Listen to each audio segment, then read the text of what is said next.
Social media calling कार्यक्रम में आप सभी दर्शकों का तहे दिल से स्वागत। आज पूरा विश्व सोशल मीडिया के माध्यम से एक सूत्र में बंधा हुआ है।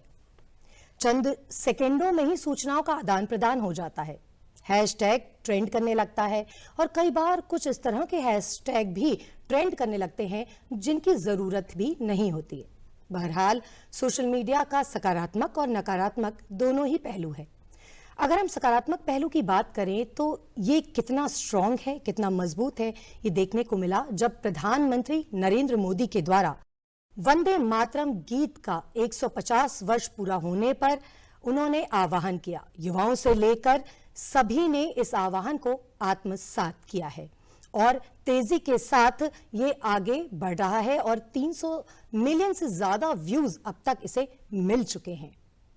नमस्कार, आज इस कार्यक्रम में आप सभी दर्शकों का स्वागत है और हमारे साथ स्टूडियो में इसी विषय पर चर्चा करने के लिए हमारे साथ मौजूद हैं हमारे दो खास मेहमान।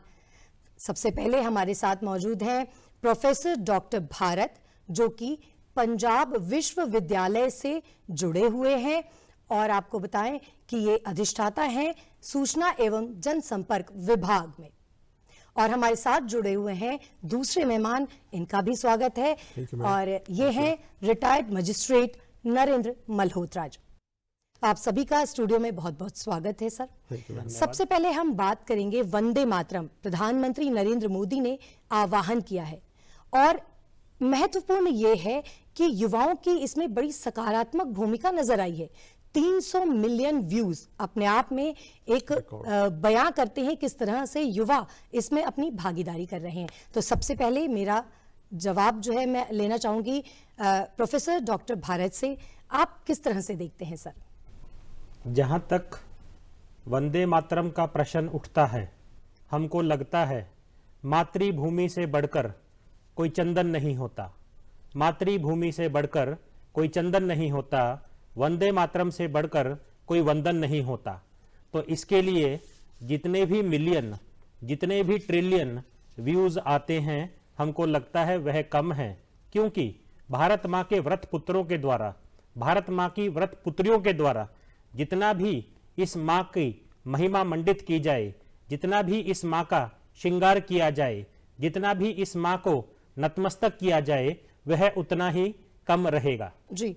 और अगर हम बात करें नरेंद्र जी, आप क्या सोचते हैं युवाओं का 300 मिलियन व्यू? सबसे पहले तो यही बहुत बड़ी बात है, सोशल मीडिया का पावर, सकारात्मकता दिखती है कि प्रधानमंत्री नरेंद्र मोदी के आह्वान पर, वंदे मातरम के आह्वान पर 300 मिलियन व्यूज हमें देखने को मिले हैं। युवाओं की भागीदारी आप किस तरह देखेंगे? जो इस समय कॉन्सेप्ट सोशल मीडिया पे ट्रेंड कर रहा है जेन जी का, तो इंडिया में एक ही जनरेशन है, जेन आई, दैट इज जेन इंडिया।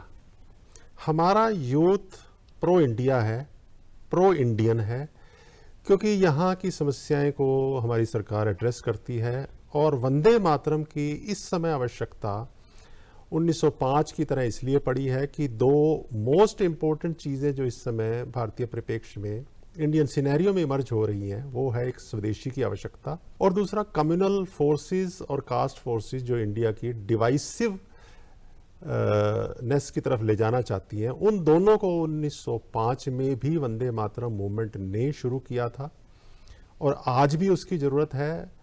और जैसे कि डॉक्टर साहब ने बहुत ही अच्छे साहित्यिक शब्दों में कहा कि इससे बड़ा वंदन नहीं हो सकता, और आपने कहा 300 मिलियन, तो मैडम 1905 में बीबीसी ने ये डेजिग्नेट किया था one of most 10 popular songs in the world. Bharat ji, मेरा सवाल अगला आपसे है। युवाओं की सकारात्मक भूमिका तो हम देख ही रहे हैं। युवा हमारा भारत का स्पेशली जेन जी जिसको कहते हैं, जेन अल्फा है, बेहद जोशीले हैं, उत्साहित हैं। क्या दिशा की जरूरत इस युवा को थी और प्रधानमंत्री नरेंद्र मोदी ने वंदे मातरम एक बार फिर से ये नारा देकर युवाओं को दिशा देने का काम किया है?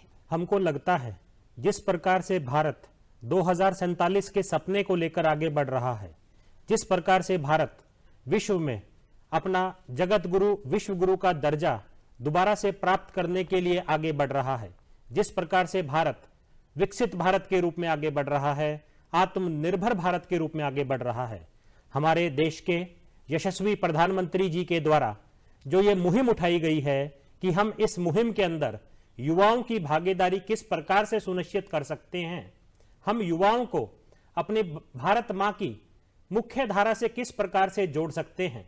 साथियों, जैसा कि हम सब जानते हैं कि हमारे देश में एक युवाओं की जो जनसंख्या है वह सर्वाधिक है, और युवाओं को जब तक उनकी आहुति नहीं डलेगी, जब तक उनका योगदान नहीं होगा, तब तक इस मां भारती का वंदन अधूरा रहेगा, मां भारती का श्रृंगार अधूरा रहेगा, और भारत दुनिया में प्रथम श्रेणी में आकर खड़ा होने में नाकाम रहेगा। इसीलिए भारत के प्रधानमंत्री युवाओं को साथ लेकर चलना चाहते हैं, युवाओं को उस प्रकार के संस्कार का दर्शन कराना चाहते हैं, युवाओं को उस प्रकार की सभ्यता, समाज और शिक्षा के साथ जोड़ना चाहते हैं, ताकि वह ना केवल हमारे समाज का, ना केवल हमारे देश का, अपितु पूरी दुनिया का, पूरी मानवता का वो नेतृत्व कर सके। बिल्कुल, प्रधानमंत्री नरेंद्र मोदी की ओर से ये आह्वान किया गया युवाओं का और सभी देशवासियों का, तो आखिर उन्होंने किस तरह से यह आह्वान किया, आइए देखते हैं। राष्ट्रगीत वंदे मातरम के 150 साल होने जा रहे हैं। 1905 में जब अंग्रेजों ने बंगाल का विभाजन किया, उसके प्रतिरोध में वंदे मातरम हर देशवासी का स्वर बन गया था। जी, तो कोलकाता से काशी तक और कन्याकुमारी तक ये वंदे मातरम जो है गूंजा था उस दौरान, और एक बार फिर से जब इस गीत के 150 वर्ष पूरे हो रहे हैं, प्रधानमंत्री नरेंद्र मोदी की ओर से आह्वान किया गया देशवासियों का, और ये जो आह्वान है खास तौर से युवाओं की जो भागीदारी देखने को मिली है वो प्रशंसनीय है। भारत जी, आप इसे किस तरह से देखते हैं, और एक पृष्ठभूमि पर नजर डालते हैं कि वंदे मातरम जब लिखा गया तो उस वक्त क्या पृष्ठभूमि रही? जो अंग्रेजी शासन प्रशासन था उसकी ऐसी इच्छा बन गई थी कि वह ब्रिटिश इंडिया के अंदर जो ब्रिटिश एंथम है सेव द क्वीन, वो उसको लागू करने के लिए प्रयासरत थे। उस समय में जब हम अपने स्वतंत्रता सेनानियों के माध्यम से एक सामाजिक चेतना का संदेश जन जन तक पहुंचाना चाहते थे, जब हम चाहते थे कि हम भारत के सभी नागरिकों को हम एक सूत्र में पिरो पाएं, तो उस संदर्भ में जो यह वंदे मातरम था इसने एक बहुत महत्वपूर्ण भूमिका निभाई। और जिस प्रकार से हम इसे वंदे मातरम कहते हैं, यह एक मंत्र के रूप में भी आया, यह एक स्वप्न के रूप में भी आया, यह एक उमंग के रूप में भी आया, यह एक उल्लास के रूप में भी आया, यह एक आशा के रूप में भी उभर कर उस समय सामने आया था, जिसका एक स्वरूप हमको 24 जनवरी 1950 को डॉक्टर राजेंद्र प्रसाद जी ने जो वाक्य कहा था, उसमें इस बात को माना गया था कि भारत की आजादी में वंदे मातरम का एक बहुत बड़ा योगदान रहा है। इसीलिए वंदे मातरम को भी जो दर्जा दिया जाए वह जनगण मन के समान दर्जा दिया जाए, उसको भी उस स्तर पर लेकर जाया जाए, क्योंकि इस वंदे मातरम की जो भूमिका रही है वह भूमिका हम किसी भी मायने में कम करके नहीं आंक सकते। बिल्कुल। और नरेंद्र जी, आप क्या कहेंगे, पृष्ठभूमि की बात की जाए तो वंदे मातरम की अभी रचना किस तरह से हुई और इसकी पृष्ठभूमि क्या रही? क्योंकि आज के युवाओं को इतनी जानकारी नहीं है कि वंदे मातरम किस परिवेश में लिखा गया था, कितनी कठिन परिस्थितियां थी, और ये वंदे मातरम जोशीला महामंत्र बन चुका था, और इसको बोलते हुए कई क्रांतिकारियों ने फांसी के फंदे चूम लिए थे। जी, आपने बिल्कुल ठीक कहा। डॉक्टर साहब ने जितने भी डायमेंशंस दिए हैं वो उन सब के साथ मैं एक ये भी कहना चाहूँगा कि यूथ के लिए ये समझना बहुत ज़रूरी है कि it is not an old emotional song of any movie. इसके ओरिजिनल 6 पैराग्राफ थे और 6 के 6 का रेफरेंस पीएम मोदी सर ने दिया है, और उन 6 पैराग्राफ्स में जो परिकल्पना भारत माता की, वंदे मातरम एक माता के प्रति श्रद्धा सुमन अर्पित करते हुए एक गीत है, और जिस माँ की, माँ भारती की उन्होंने कल्पना की, भारत माता की कल्पना की, उसमें उन्होंने माँ सरस्वती को भी देखा, माँ लक्ष्मी को भी देखा, माँ दुर्गा को भी देखा, चंडी रूप में जो ऑपरेशन सिंदूर के रूप में सामने आई। और क्योंकि ये बंगाल से कॉन्सेप्ट आया था, तो बंगाल में दुर्गा पूजा जो की जाती है वो जिस माँ की, जिस सहस्त्र भुजाधारी माँ की जाती है, उस रूप में उन्होंने कल्पना की। और उसमें शस्य श्यामलाम सुजलाम सुफलाम, उन्होंने एक ऐसे भारत का चित्रण वास्तविक फैक्चुअली किया है जिसमें हमारी लैंड प्रॉस्परस है, हमारे पास मिनरल्स हैं, हमारे पास वाटर्स हैं, हमारे पास रिसोर्सेज हैं, हमारे पास मिलिट्री स्ट्रेंथ है।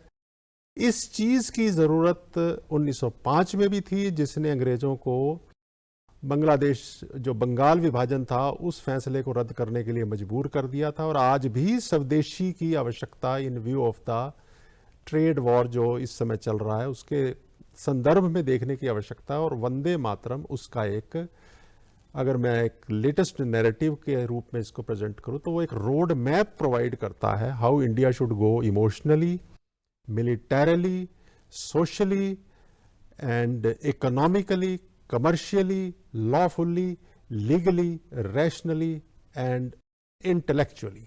This is what lies behind that, madam. बिल्कुल। और अगर इस महामंत्र की बात की जाए, वंदे मातरम ये महामंत्र बन चुका था और ब्रिटिश सरकार की चूलें इस महामंत्र ने हिला दी थी। और इस महामंत्र की मनोवैज्ञानिक मनोबल की बात किया जाए तो अगर कहा जाए मनोबल बढ़ाने वाला देशभक्ति का हार्मोन, तो ये अतिशयोक्ति नहीं होगा। तो डॉक्टर भारत, आप क्या कहेंगे?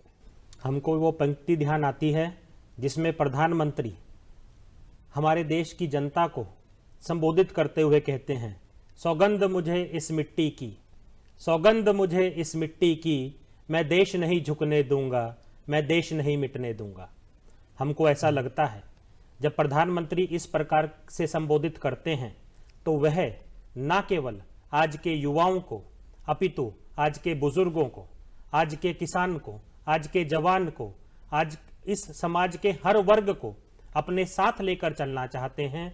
जिस प्रकार से हमारा ध्येय वाक्य रहा है, जिस प्रकार से हमारी संस्कृति, हमारा संस्कार हमको बात कहता है, सर्वे भवन्तु सुखिना, सर्वे सन्तु निरामया, सर्वे भद्राणि पश्यन्तु, मां कश्चित दुख भाग भवेत, जिससे हमारा अभिप्राय यह निकलता है कि समाज का हर वर्ग खुश रहे, समाज का हर वर्ग स्वस्थ रहे और समाज का हर वर्ग अपनी आहुति दे, अपना योगदान दे। तो प्रधानमंत्री इसी चेतना को इस युवा पीढ़ी के अंदर, इस समाज के हर वर्ग के अंदर जगाना चाहते हैं। जिस प्रकार से हमने देखा कि आज का युवा कई बार बाहर जाने के लिए ललाहित रहता है, कई बार हम उसको ब्रेन ड्रेन के रूप में देखते हैं, कई बार हमें ऐसा देखने को मिलता है कि हम विदेशी सैर सपाटे पे घूमने के लिए जाते हैं। तो चाहे वह शिक्षा के लिए हो, चाहे रोजगार के लिए हो, चाहे घूमने के लिए विदेश में जाने की बात हो, हमको लगता है वंदे मातरम का जो ये गीत है, ये हमें संदेश देता है कि इस माँ भारती के अंदर हर प्रकार का सौंदर्य है, हर प्रकार का संस्कार है। इसकी मिट्टी से जो खुशबू आती है, इसकी मिट्टी की जो सुगंध है, वो हमें ना केवल संस्कार देगी बल्कि हमारी सभ्यता से जोड़ेगी, हमारी जड़ों से हमको जोड़ के रखेगी। और तभी हम फल पाएंगे, तभी हम फूल पाएंगे, तभी हम खिल पाएंगे। बिल्कुल, सर्वे भवन्तु सुखिना, बहुत ही सुंदर शब्दों में इसका आपने वर्णन किया है। नरेंद्र जी, आप किस तरह से इसे देखेंगे? मनोबल वंदे मातरम बोलने के बाद एकदम से बढ़ जाना, और आज भी, आज के परिवेश में भी देखें, परिवेश में तो वंदे मातरम जब भी बोला जाता है, ये एक सिर्फ नारा नहीं है, महामंत्र है, और जोशीलापन वो महसूस होता है वंदे मातरम बोलने के बाद। तो आप इस मनोबल को किस तरह से देखेंगे? मैडम, मैं कंक्रेटाइज करूंगा अपनी वर्शन को ना, कंक्रेटाइज करूंगा, रैशनलाइज करूंगा इन द वे कि अगर स्वदेशी का तकरीबन जब से हम ट्रेड वॉर में आए हैं, स्वदेशी मूवमेंट की बात चली और फिर उसको कोडिफाई किया गया 7 नवंबर को वंदे मातरम मूवमेंट में, तो आपको हैरानी होगी कि ये डाटा, क्योंकि हम इंटरनेशनल ग्लोबल सिनेरियो में बैठे हैं, ये डाटा शेयर नहीं किया जाते, लेकिन हमारी 40% dependence on overseas imports reduce होके कम हो गई और हमारे स्वदेशी को एकदम से अपलिफ्टमेंट मिली है। और इंडिया जो दिख रहा था कि अब वो बार्गेनिंग पोजीशन में नहीं है, फिर से इस गीत के कारण, इस नए अध्याय के कारण, इस पुराने अध्याय के रूपन के कारण जो दोबारा से उभर के आया है, जो डॉक्टर साहब ने कहा, हमें मनोबल मिला है, संबल मिला है, यूथ को उठने का मौका मिला है, और जो वो उनका जो लव था ना फॉर ओवरसीज वाटर्स, उसमें भी कमी आई है, क्योंकि अब हमारा जो वोकल फॉर लोकल का जो सिनेरियो है वो इमर्ज कर रहा है, और भारत एक नई रीडबल्ड स्ट्रेंथ के साथ विदेशों के साथ डील कर रहा है कि ये गिरा पड़ा नहीं है, इसमें अपनी सेल्फ स्ट्रेंथ बहुत है। जिस तरह से नरेंद्र जी आपने बताया कि दोहरी जो ताकत है उसके साथ भारत उभर कर आया है प्रधानमंत्री नरेंद्र मोदी के नेतृत्व में। हमने स्टूडियो के बाहर भी कुछ आम लोगों से बातचीत की कि वंदे मातरम का जो आह्वान प्रधानमंत्री की ओर से किया गया है वो उस बारे में क्या सोचते हैं, आइए देखते हैं। राष्ट्रीय गान के जो रचयिता हैं वो श्री रविंद्रनाथ टैगोर जी हैं और राष्ट्रीय गीत के रचयिता बंकिम चंद्र चटर्जी जी हैं। राष्ट्रीय गान उस टाइम रविंद्रनाथ टैगोर ने जो एक संदेश लोगों को देना था, लोगों के अंदर जो स्वतंत्रता की भावना को जागृत करना था, उसके लिए हमारे देश में जो आज भी हर एक समारोह में राष्ट्रीय गान को गाया जाता है। और राष्ट्रीय गीत उस टाइम से लेके अब तक भी हमारा एक नेशनल सॉन्ग बना हुआ है जो लोगों के अंदर एक भावना प्रेरित करता है, स्वतंत्रता की भावना प्रेरित करता है। जो राष्ट्रीय गीत है वो पहचान है हमारे देश की एकता की, संप्रभुता की, और जो राष्ट्रीय गान है वो उसमें हमारे देश के राज्यों का वर्णन किया गया है। आपने सुना किस तरह से आम लोग भी वंदे मातरम को आत्मसात कर रहे हैं, अपने अस्तित्व के साथ जोड़ रहे हैं।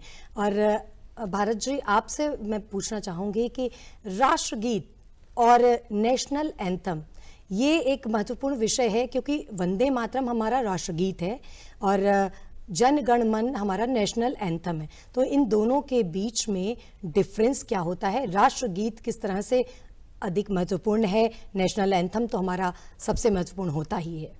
जहाँ तक हम वंदे मातरम और जनगण मन को देखते हैं तो जो अंतर एक गीत में और एक गान में होता है वही अंतर जनगण मन और वंदे मातरम में है। जब हम इतिहास के पन्नों को खंगालते हैं तो हमको एक उसमें से उदाहरण देखने को मिलता है।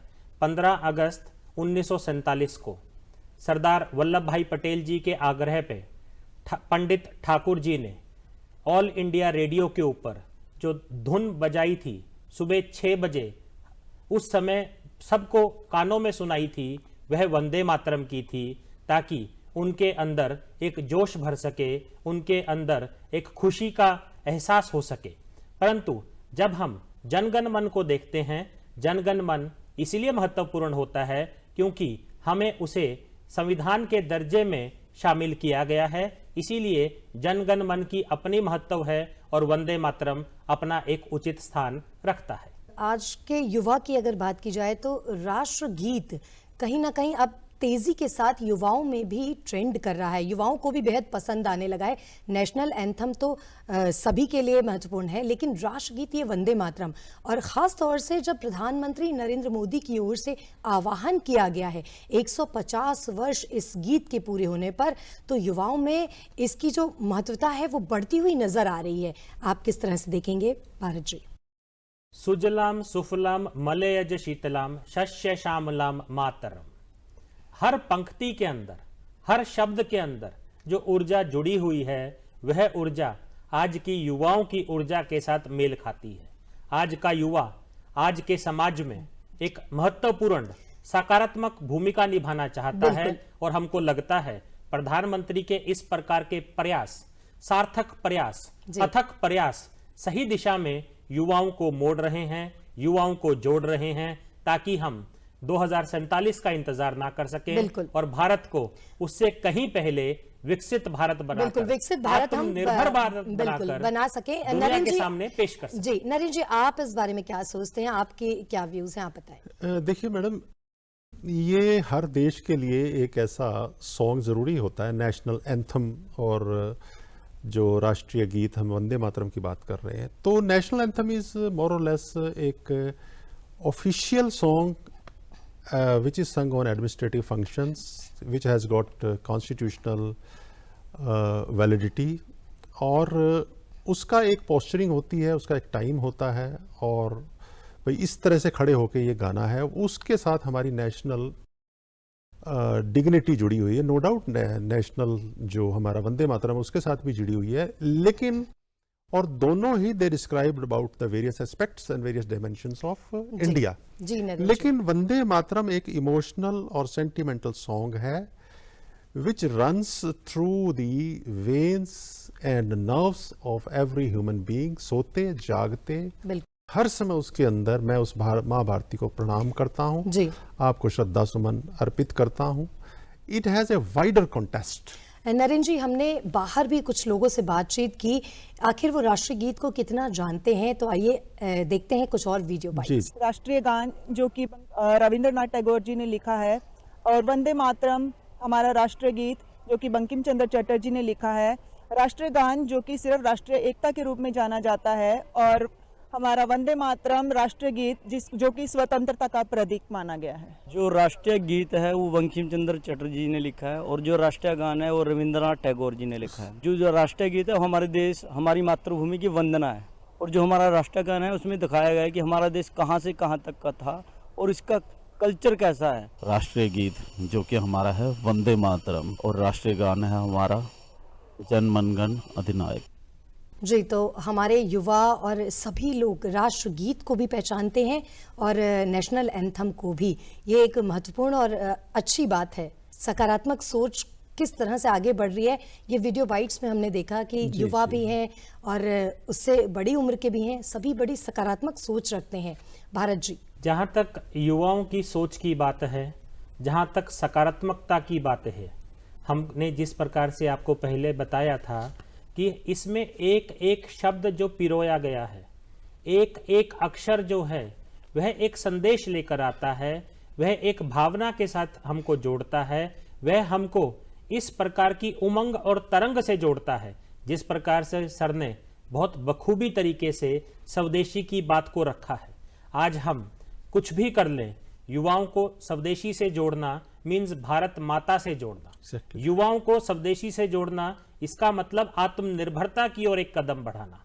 युवाओं को स्वदेशी से जोड़ना इसका तात्पर्य देश को विकसित बनाने से है। हमको एक ऐसे राष्ट्र की कल्पना करनी है, एक ऐसे सपने को पूरा करना है, एक ऐसे संस्कार को लेकर आगे चलना है जिसमें हम वसुधैव कुटुंबकम की भावना को भी आगे बढ़ाएंगे, जिसमें कि हम इन सभी दीवारों को ढा देंगे, इन सभी गिले शिकवों को दूर कर देंगे और हम सब एक होकर एक गूंज के साथ मानवता की जय जयकार करेंगे। हमको लगता है यही इसका सही मायने में अर्थ है, यही इसका सही मायने में उद्देश्य निकलकर आता है। जी, और इस विषय पर बहुत ज़्यादा वृहद चर्चा की जा सकती है, लेकिन समय हमारे पास कम है और अब हमें समय इजाज़त नहीं दे रहा है कि इस कार्यक्रम को हम और ज़्यादा आगे बढ़ाएं। लेकिन इस विषय पर चर्चा के साथ ये ज़रूर सामने आया है कि वंदे मातरम भारत की आत्मा में समाहित है और इसे ही हम लगातार आगे बढ़ाते रहेंगे। ये कार्यक्रम भी आगे चलता रहेगा। आप दोनों का बहुत शुक्रिया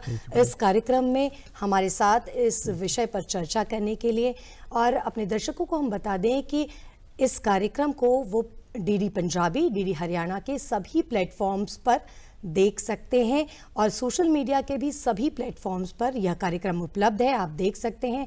और आपके सुझाव भी बेहद महत्वपूर्ण है हमारे लिए। इस कार्यक्रम को और कैसे बेहतर बनाया जा सकता है, इसके लिए आपके सुझाव भी बेहद ज़रूरी हैं। तो आप hopchandigarh@gmail हरियाणा आप भेज सकते हैं, जिस पर हम आपके सुझाव को आमंत्रित कर रहे हैं और हम इस कार्यक्रम को और बेहतर बनाने की कोशिश करेंगे। आप सभी दर्शकों का तहे दिल से बहुत बहुत धन्यवाद।